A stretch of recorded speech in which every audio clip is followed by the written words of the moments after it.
Hey Lizzie, it's good to see you, and I had a lot of fun when we went snow hunting, and I got really cold, and my boots aren't really dry yet, but we had a really good time. So you got braces, and I thought that I would look up some things about braces because I don't know that much about them, and a lot of people get them, and now you're going to have to suffer through them for years, so I thought you might want to know a little bit about them. Just as a disclaimer, this is all stuff I looked up on the internet. I didn't really ask a dentist about it. I didn't consult a professional, so this may not be true at all. Some of these things may not be true.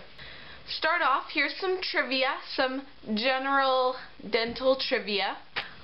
When you're right-handed, you chew food on your right-hand side, and when you're left-handed, you chew food on your left-hand side. I mean, obviously, it's not you must do this, and everyone does this, but you tend to chew more on that side based on your handedness. And another thing I thought was kind of cool was because, I mean, you had to get braces because some of your teeth didn't come in, and identical twins, if one of their teeth doesn't come in, there's a really good likelihood that the twin is going to have that exact same tooth not come in. So if you had a twin, they would also be pretty toothless. I'm not saying that you're like one of those people that has scurvy and all your teeth are falling out, but you know what I mean.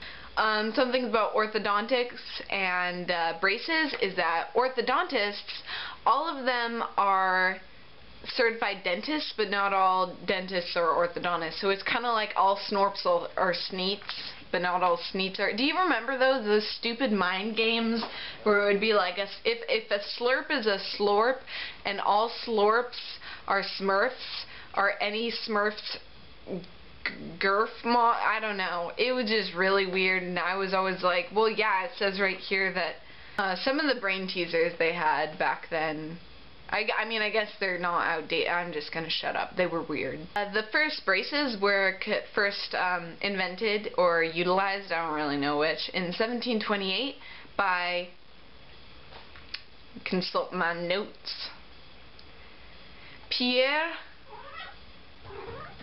Fachard. And they were just little strips of metal on your teeth, and they were held together with thread.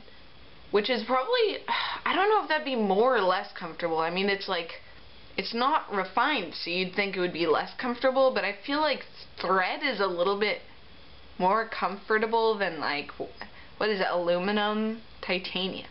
I don't know what they use. A couple of dental jokes. The dentist gets to work, and the patient, his hands are in the patient's mouth, and he goes, hey, could you open a little bit wider? I can't really see what I'm doing. And the patient opens a little bit wider. And the doctor gets in there and he goes, oh my God. And the patient's like, what? And he goes, that's the biggest cavity I've ever seen. The biggest cavity I've ever seen. And the patient goes, Doc, you know, you're really not helping here. I mean, saying it twice is only making me feel worse. And the doctor goes, oh, well, I didn't say it twice. That was just the echo. What does an orthodontist do on a roller coaster? He braces himself.